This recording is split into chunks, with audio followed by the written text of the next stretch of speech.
사랑하는 아버지 하나님, 이 시간 우리가 지난 한 해를 되돌아볼 때 하나님의 은혜가 한없이 큽니다. 하지만 우리가 무엇으로 하나님께 보답할 수 있겠습니까? 다만 우리의 입술이 당신을 감사하며 찬양합니다. 이 찬양을 당신이 기뻐하시고 받아주시니 감사합니다. 아버지 하나님, 지난 하루 한 해 나라가 심히 시끄러웠지만 하나님, 이 나라 이 민족을 붙잡아 주신 것을 감사합니다. 또한 하나님, 농사일을 당신이 친히 주장하셔서 모든 것이 풍성한 결실을 맺게 하시고 이 땅에 당신이 맺히신 아름다운 열매로 가득가득하게 하신 것을 감사합니다. 또한 우리의 삶 구석구석 속에 하나님을 감사할 일들로 가득 채우신 것을 감사합니다. 아버지 하나님, 또한 교회 가운데서도 당신이 행하신 일들로 인해서 우리 모두가 기뻐하고 즐거워하며 주 앞에 감사의 찬양을 드리게 하신 것을 감사합니다. 이 시간 이 예배 속에 아버지 하나님 같이 하셔서 우리의 마음을 어루만져 주시고 다시 한번 온 마음으로 당신을 향해 감사할 수 있게 하여 주시기를 원합니다. 우리의 삶이 감사가 되게 하시고 감사가 우리의 삶이 되게 하여 주시옵소서. 주님, 이 예배 속에서 당신이 영광 받으시옵소서. 감사하고 예수님 이름으로 기도하였습니다. 아멘.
아멘.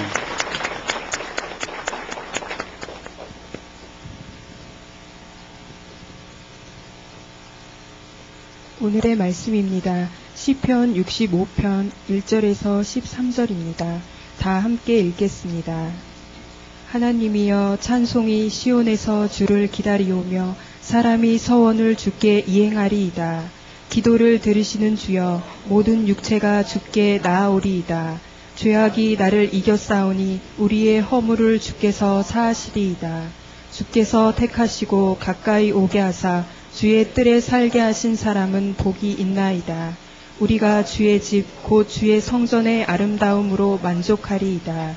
우리 구원의 하나님이시여 땅의 모든 끝과 먼 바다에 있는 자가 의지할 주께서 의를 따라 엄위하신 일로 우리에게 응답하시리이다. 주는 주의 힘으로 산을 세우시며 권능으로 띠를 띠시며 바다의 설렘과 물결의 흔들림과 만민의 소요까지 진정하시나이다. 땅끝에 사는 자가 주의 징조를 두려워하나이다. 주께서 아침 되는 것과 저녁 되는 것을 즐거워하게 하시며 땅을 돌보사 물을 대어 심히 윤택하게 하시며 하나님의 강에 물이 가득하게 하시고 이같이 땅을 예비하신 후에 그들에게 곡식을 주시나이다. 주께서 밭고랑에 물을 넉넉히 대사 그 이랑을 평평하게 하시며 또 담비로 부드럽게 하시고 그 싹에 복을 주시나이다. 주의 은택으로 한 해를 관시우시니 주의 길에는 기름방울이 떨어지며 들의 초장에도 떨어지니 작은 산들이 기쁨으로 띠를 띄었나이다. 초장은 양떼로 옷 입었고 골짜기는 곡식으로 덮였음에 그들이 다 즐거이 외치고 또 노래하나이다. 아멘. 아멘. 우리 찬양대가요, 참 놀라운 것은 지휘자가 없는데 어떻게 이렇게 찬양을 잘하는지 모르겠어요. 아마 예수님이 지휘자이기 때문에 그렇지 않는가 싶어요. 그래도 수고했거든요. 박수 한번.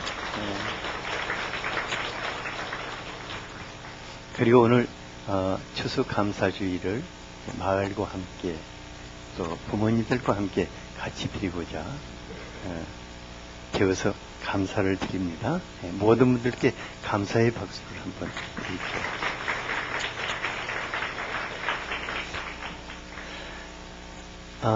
추수감사 예배 준비하면서 우리 중에 농사 짓는 분이 누가 있나 하고 생각해 봤더니 저희 교회는 미안하게 농사 짓는 분이 한 분도 없으신 것 같더라고요. 그냥 취미삼아 하는 분은 있어요. 그런데 너무나 감사한 것은 우리 아버지께서, 우리 하늘아버지께서 1년 내내 농사일을 돌보고 계신다는 것입니다.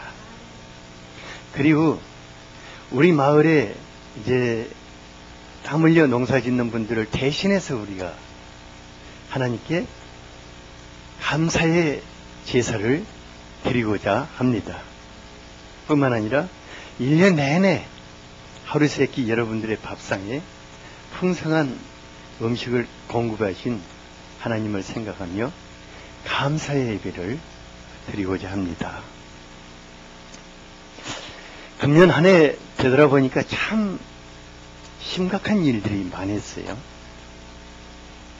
그런데 우리 하나님 그 속에서도 우리 민족 위로하시고 힘 주시기 위해서 벼농사, 과일, 채소, 대풍년을 이루게 하신 것을 감사합니다. 그리고 우리의 삶 구석구석 살펴보면은 얼마나 감사할 일이 많아가지고 저희 교회가 매주 감사떡 잔치를 차례를 기다리면서 하게 되었습니다. 이런 수많은 감사를 제목을 허락하신 우리 하나님을 향해서 감사의 박수를 한번 올려드리죠. 오늘은 시편 65편 말씀을 통해서 하나님을 향한 감사와 찬양이 넘치는 다윗의 삶을 같이 한번 살펴보고자 합니다. 다윗의 하나님, 여러분들의 하나님이십니다. 다윗을 복 주신 하나님께서 여러분들의 삶을 복 주셔서 여러분들의 인생 전체 속에 영광의 면류관을 씌우시기를 원합니다. 다윗은 가장 먼저 에베의 축복을 누리는 사람이었습니다. 1절에 다윗이 하나님이여 찬송이 시온에서 주를 기다리오며 사람이 소원을 주께 이행하리라고 노래했습니다. 다윗은 하나님의 백성들과 함께 시온에서 찬송을 하면서 주님의 임재를 기다리고 있었습니다. 다윗이 이렇게 한 것은 뭔가 하나님께 자기가 소원한 것을 그대로 갚아드리고자 하는 그 뭔가 있었기 때문입니다. 너무나 아름다운 에베자의 모습입니다. 이 3절에서도 계속하여 그는 자신의 기도를 들으시는 주님을 향해서 내가 나아간다고 하였습니다. 그리고 한 주 동안 돌아보니까 엉망진창으로 살았지만은 자신의 죄와 허물을 사해줄 주님을 바라보며 에베의 자리로 나아가고 있다고 찬송을 하고 있습니다. 얼마나 복된 예배인가. 다윗과 같은 분은 성령의 임재 속에서 에베의 축복을 누리는 삶을 살게 됩니다. 나의 찬송을 받으실 그분을 향해서 우리의 마음의 고백을 올려드리고 감사를 올려드리며 우리의 갈망하는 바를 그분 앞에 올려드릴 때 주님은 그 자리에 임재하셔서 그것을 다 받으시는 줄 믿습니다. 나의 기도를 받으시는 분을 향해서 우리가 우리의 기도를 올려드릴 때 주님은 또 우리의 기도에 귀 기울이시고 그 기도를 그대로 응답을 하십니다.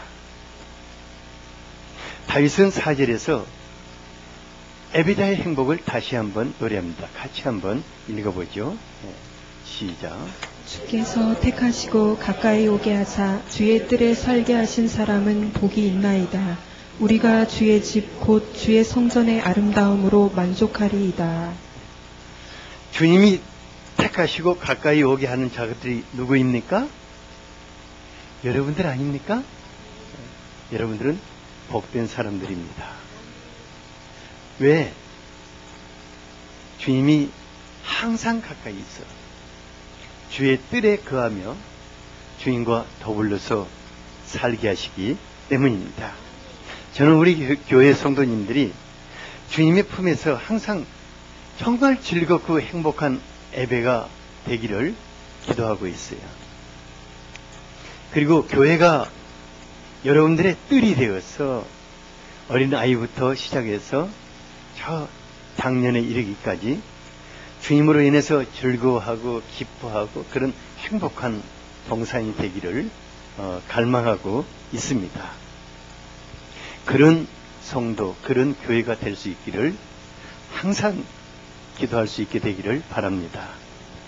다윗은 둘째로 풍성한 삶의 축복을 누리는 사람이었습니다. 주님의 집인 교회를 삶의 중심이 되고 예배가 삶이 되는 사람은 지극히 복되다고 하였습니다.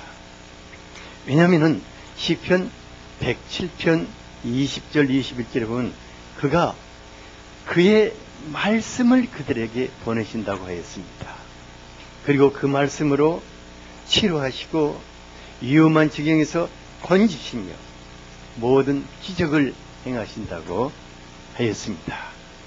하나님, 오늘 이 예배 속에서 여러분들에게 말씀을 보내시기를 기뻐하십니다. 우리는 이것을 가르쳐서 성령의 감동 속에서 임하시는 말씀이라고 말합니다. 성령 하나님, 지금 여러분들의 마음에 말씀하시고 상한 것들을 고치시며 육체의 질병을 치료하고 계십니다. 지금 이 시간입니다. 지금 이 시간 여러분들을 고치고 치료하고 계십니다. 그리고 지금 이 시간 여러분들을 둘러싸고 있는 위험한 지경에서 어떻게 건져내실 것인가 생각하시며 이끌어내고 계십니다. 그래서 다윗은 감사제를 드리며 노래하여 그의 행하신 일을 선포하라고 말하고 있습니다. 우리 교회에서 이제 많은 분들이 한 주 한 주간 주님이 내게 주신 말씀으로 내 안에 어떤 일을 하시는가를 자랑하는 분들이 참 많아요. 그런 분들은 복됩니다. 왜냐하면 바로 그 말씀이 우리들의 마음에 놀라운 성령의 열매를 맺어가실 것입니다. 그리고 예수님을 닮아가게 하십니다. 뿐만 아니라 바로 그 말씀이 우리의 삶 속에서 놀라운 기적을 일으켜가는 것입니다. 그래서 이를 통해서 우리가 하나님을 더욱 기뻐하고 더욱 감사할 수 있게 됩니다. 그런데 이제 다윗은 매우 구체적으로 하나님께서 진짜 어떤 일을 하시는가를 말해주고 있습니다. 하나님께서 여러분들을 위해서 어떤 일을 하시는가 같이 한번 읽어볼까요? 9절 10절을 같이 한번 읽어보겠습니다. 네, 시작. 땅을 돌보자 물을 대어 심히 윤택하게 하시며 하나님의 강에 물이 가득하게 하시고 이같이 땅을 예비하신 후에 그들에게 곡식을 주시나이다. 주께서 밭고랑에 물을 넉넉히 대사 그 이랑을 평평하게 하시며 또 담비로 부드럽게 하시고 그 싹에 복을 주시나이다. 이 말씀을 보니까 1년 내내 온 마음으로 농사일을 돌보시는 분이 누구십니까? 하나님이신 것을 알 수가 있습니다. 농자 천하지 대본이라는 말이 있는데 오늘날도 농사를 짓는 농부들이나 농사를 짓지 않는 모든 백성들이나 이 1년 농사가 삶의 근본이 되는 것입니다. 그래서 하나님이 사람을 창조하신 후에 가장 먼저 풍성한 먹거리를 복으로 주셨습니다. 사람들이 참 즐겁고 행복한 일들이 있어요. 근데 제가 생각해 보면 그 중에서 하루 세 끼 즐겁게 먹고 사는 게 얼마나 행복한가 싶어요. 에이, 목사님, 그게 그렇게 즐겁고 행복한가요? 그런데 여러분들에게서 하루 세 끼를 딱 가져간다고 해봅시다. 안 주고. 오늘부터 3일만 금식하라. 여러분들이 어떻게 되겠어요? 전부 다 우거지상이 되고, 울며, 볼며, 전부 다 식당 앞에서 왔다 갔다. 이렇게 할 거예요. 근데 우리 하나님, 우리에게 그 자녀들에게 건강과 힘을 주셔서 일할 수 있도록 식탁을 풍성케 해주시기 위해 날마다 농사일을 돌보고 계십니다. 하나님께서 땅에 비를 내려주시고 물을 가득하게 하시며 땅을 예비하여 곡식을 주시고 밭고랑에 물을 넉넉히 하여 이랑을 평평케 하시고 땅을 부드럽게 싹이 또 씨 뿌린 것을 또 싹이 나게 하시고 또 싹이 나게 하시는 일을 하신다고 했습니다. 이보다 더 큰 일이 있겠습니까? 농사일이란 비가 내리고 밭고랑에 물이 넉넉하고 날씨가 좋으면 풍년이 옵니다. 이제 가뭄이 아주 극심해서 사막화 되어가는 땅들을 보면요, 정말 심각하지 않습니까? 하늘에서 비가 내려 고랑에 물이 넉넉하게 하시고 이 말할 수 없는 풍년을 주신 하나님이 얼마나 감사한지요. 제가요, 날마다 딱 눈을 뜨면은 창가로 이렇게 가가지고 밖을 내다보면 거기가 지금 곡식, 채소들이 항상 자라고 있어요. 저는 농사일에 대해서는 아주 전무한 사람입니다.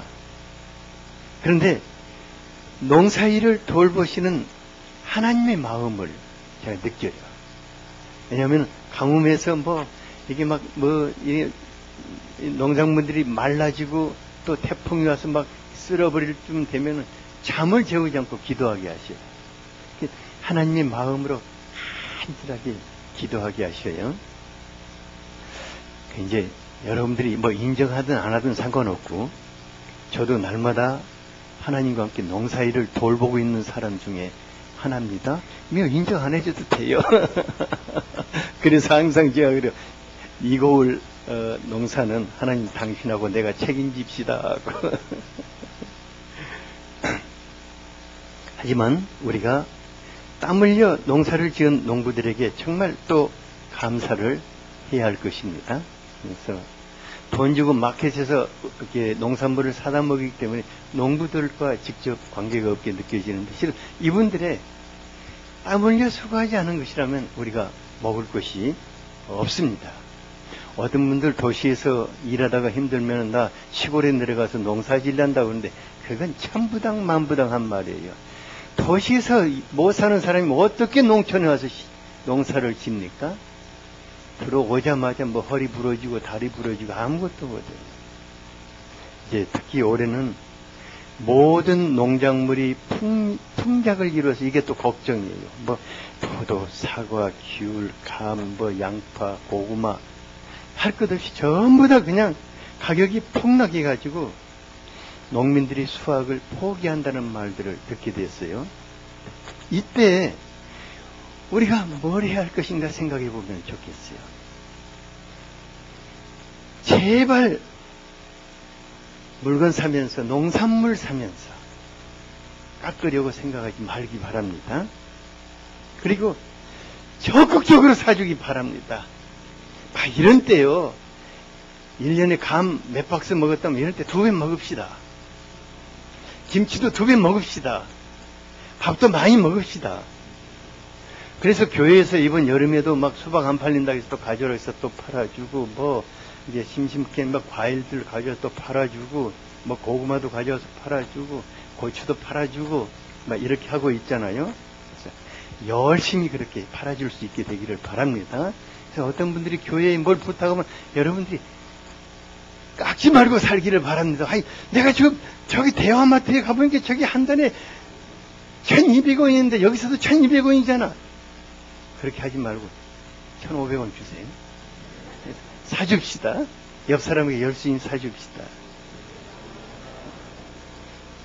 농심이 민심이고 민심이 천심입니다. 농부들의 마음이 깊어야 내년에도 또 농사 짓지 않겠습니까? 근데 하나님은 농사일 뿐만 아니라 이 산업들도 아주 풍성케 하십니다. 13절을 같이 한번 읽어보겠습니다. 시작. 초장은 양떼로 옷 입었고 골짜기는 곡식으로 덮였음에 그들이 다 즐거이 외치고 또 노래하나이다. 다윗 당시 가장 큰 산업은 목축업이었습니다. 목축업 하면은 소 키우고 양 키우는 그게 아니라 그것과 연관되는 산업이 참 많았어요. 양을 키우면은 뭐 사료 공장도 뭐 양털 깎기도 하고 뭐 이런 뭐 모직 가지고 뭐 배 짜는 공장도 있고, 그러니까 이런 것들이 모두 다 그런 산업과 연결되어 있었죠. 그런데 오늘 하나님이 축복하시니까 목초지가 얼마나 좋아가지고 양들이 막 살을 삐둥삐둥 쪄가지고 양털이 그냥 반짝반짝 윤기가 나고 새끼를 막 뻥뻥뻥뻥 나가지고 얼마나 새끼를 낳든지 온 산이 양으로 뒤덮였다고. 그러니까 양모로 덮은 거예요, 이 산이. 그 정도로 하나님께서 산업을 축복하셨다고 말하고 있습니다. 하나님은 이런 초장뿐만 아니라 우리의 삶 구석구석 속에서 우리를 축복하시는 분이십니다. 하나님의 축복을 누리며 살기를 원한다면은 한 가지가 있습니다. 여러분들의 삶이 막 양모로 덮였듯 하나님의 축복으로 덮이기를 바랍니다. 이것을 위해서 딱 한 가지를 하나님이 부탁하십니다. 그것은 감사로 삶을 바꾸라는 것입니다. 뭘 하라고요? 네.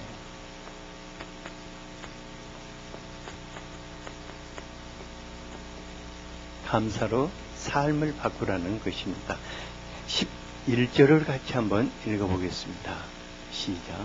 주의 은택으로 하늘을 관시우시니 주의 길에는 기름방울이 떨어지며. 예, 이 말씀이 여러분들의 것이 되기를 바랍니다. 세 번역에는 주님께서 큰 복을 내리시어 한 해를 이렇듯 영광스럽게 꾸미시며 주님께서 지나가는 자치마다 기름이 뚝뚝뚝 떨어지나이다고 되어 있습니다. 이 구절에서 하늘 아버지께서 사랑하는 자녀들을 향하는 그 마음이 잘 나타나 있습니다. 하나님, 여러분들을 큰 복을 내리시어 한 해 한 해를 영광스럽게 꾸며주시고 축복으로 관을 씌워주신다고 하였습니다. 그렇게 되기를 축원합니다. 뿐만 아니라 날마다 우리의 삶의 현장을 주님이 같이 거니시면서 축복의 기름이 어떻게 된다고요? 뚝뚝뚝 떨어진다고 하였습니다. 제가 이 말씀을 대할 때 가슴이 막 터질 듯 했고 또 감격이 막 밀려왔어요. 그런데 성령께서 내가 그대로 축복하기를 원한다고 감동을 주셨어요. 다시 한번 이 말씀 여러분들의 것으로 받아들입시다. 시작. 주의 은택으로 하늘을 관시우시니 주의 길에는 기름방울이 떨어지며. 이렇게 되기를 바랍니다. 옆 사람에게 당신의 삶이 저렇게 되기를 바랍니다. 하나님 이것을 위해서 우리에게 단 한 가지를 요구하십니다. 그것은 모든 일에서 감사하는 것입니다. 데살로니가전서 5장 18절에 범사에 감사라. 이것이 그리스도 예수 안에서 너희를 향하시는 하나님의 뜻이니라. 범사에 감사라. 여러분, 범사가 뭡니까? 예. 우리가 만나는 모든 일, 우리가 부딪히는 모든 사건들을 말할 것입니다. 그러니까 우리가 삶 속에서 만나게 되는 모든 일들, 우리가 부딪히는 모든 사건들이 할렐루야를 내칠 만한 그런 일들만큼은 아닐 것입니다.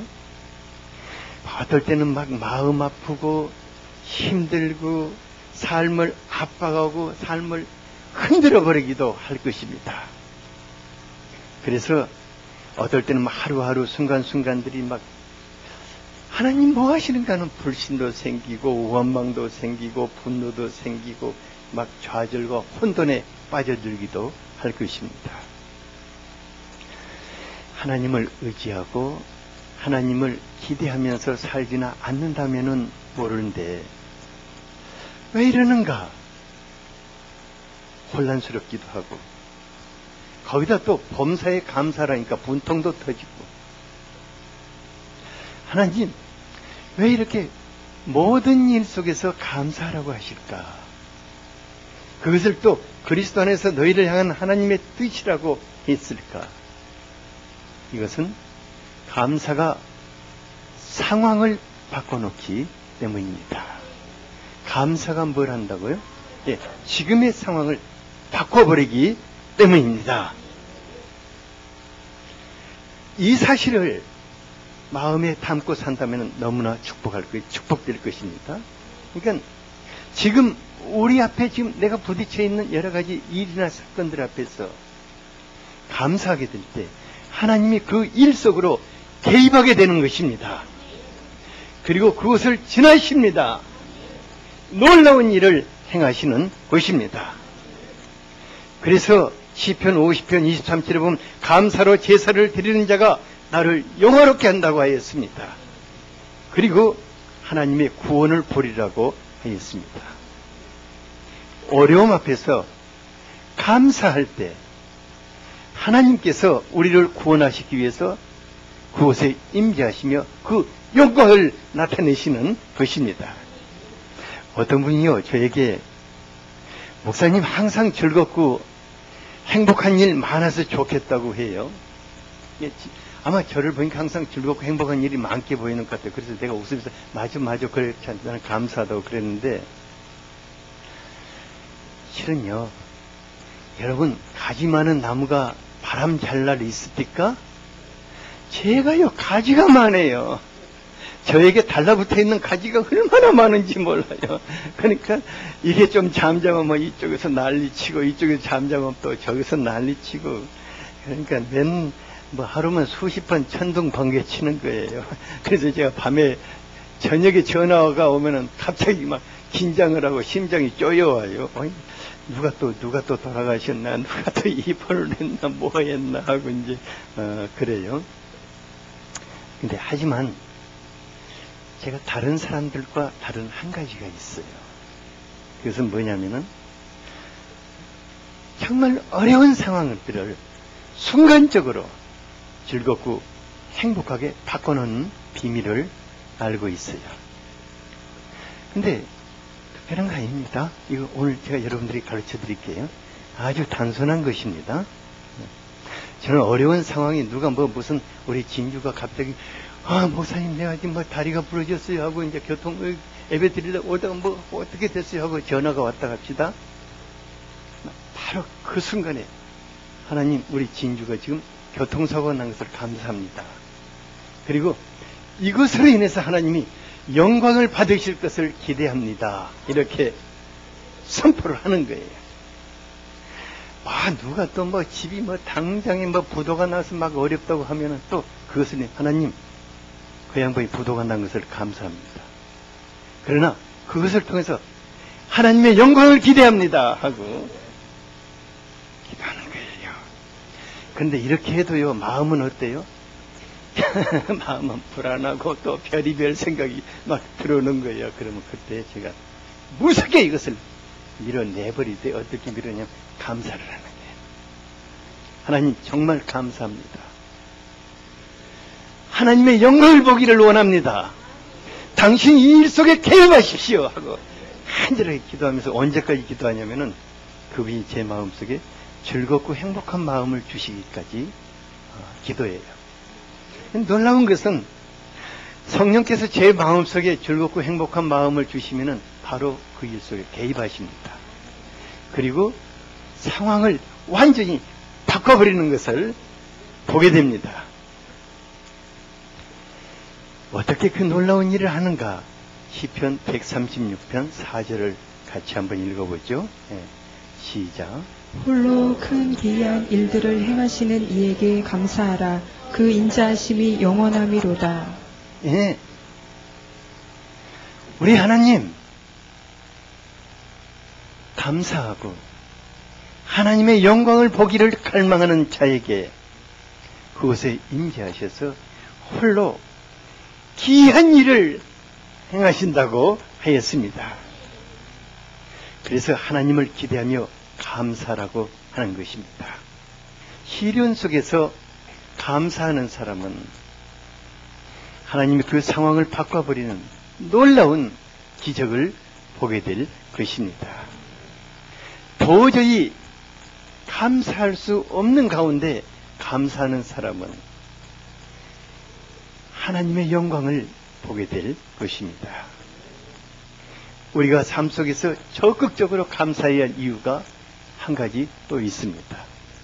그것은 하나님의 은혜에 보답할 수 있는 것이 감사밖에 없기 때문입니다. 많은 분들이 저를 만나면 목사님 제가요 생각하면 생각할수록 감사할 일밖에 없다고 그래요. 감사할 일밖에 없다고. 그래서 이제 제가 이번 추수 감사일 때 그러면 그걸 다 써서 하나님께 감사를 제사를 드리라고 이렇게 부탁을 하고 있는데 실은 우리가 진짜 많은 은혜를 주신 하나님께 무엇으로 보답할 수 있겠습니까? 여러분들이 무엇으로 보답할 수 있겠습니까? 우리 아이들이 저에게 뭐라고 하냐면 아버지 저희들이요 조금 삶이 풀리고 괜찮아지면은 부모님께 보답할게요. 그래 어떤 녀석은 또 집도 사주겠다고 하고 그러는데 내가 속으로 그래요. 그래 그런 말 안 하는 것보다는 낫다. 자식이 부모에게 보답을 하면은 얼마나 보답하겠어요. 감사가 가장 큰 보답일 것입니다. 그래서 하나님이 범사에 감사하라고 하신 것입니다. 당장 어렵고 힘들지라도 잠시 후에 되돌아보면 감사할 일밖에 없잖아요. 감사가 하나님께 대한 보답입니다. 그래서 감사하는 사람은 하나님의 지속되는 은혜 속에서 살게 되고 인생이 감사로 가득하게 될 것입니다. 하지만 감사하지 않는 사람은 자기 인생을 파멸의 구덩이로 몰고 갈 수밖에 없습니다. 로마서 1장 21, 22절이 여러분들의 삶이 되어서는 안 되겠죠? 그런 의미에서 한번 읽어보죠. 네, 시작. 하나님을 알되 하나님을 영화롭게도 아니하며 감사하지도 아니하고 오히려 그 생각이 허망하여지며 미련한 마음이 어두워졌나니 스스로 지혜 있다 하나 어리석게 되어. 예. 감사하지 않는 사람은 하나님이 아무리 많은 것을 주시고 또 주시고 주셔도 항상 그 입에는 뭐만 있다? 예, 불평만 있는 거예요. 이런 사람들은 스스로 어리석게 되고 자기의 인생을 파멸로 몰고 들어가게 되는 것입니다. 오늘 감사가 내일 또 다른 감사를 불러옵니다. 오늘의 작은 감사가 내일의 큰 감사거리들을 끌고 들어오는 것입니다. 그래서 하나님으로 감사 보답하는 사람들에게 은혜를 베푸셔서 인생 전체를 축복의 면류관을 씌워주시겠다고 말합니다. 감사하는 삶이 우리의 인생을 바꿔놓습니다. 감사가 우리의 삶이 되어야겠습니다. 옆 사람에게 감사가 당신의 인생을 바꿔놓습니다. 감사가 당신의 모든 상황을 바꿔놓습니다. 감사가 삶이 되어야겠습니다. 오늘 이 말씀이 여러분들이 되고 여러분들의 삶이 될 수 있도록 같이 한번 기도하죠. 아버지 하나님, 오늘 우리들에게 귀한 말씀을 주신 것을 감사합니다. 이제 저희들 가운데 주님, 오늘 이 말씀이 우리들의 자신이 되게 하여 주십시오. 또 이 말씀이 우리의 삶 속에서 그대로 보게 하여 주시기를 원합니다.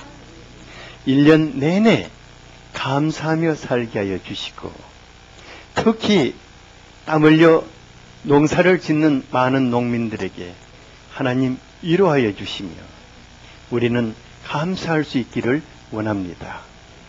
감사하고 예수 그리스도 이름으로 기도하였습니다. 아멘.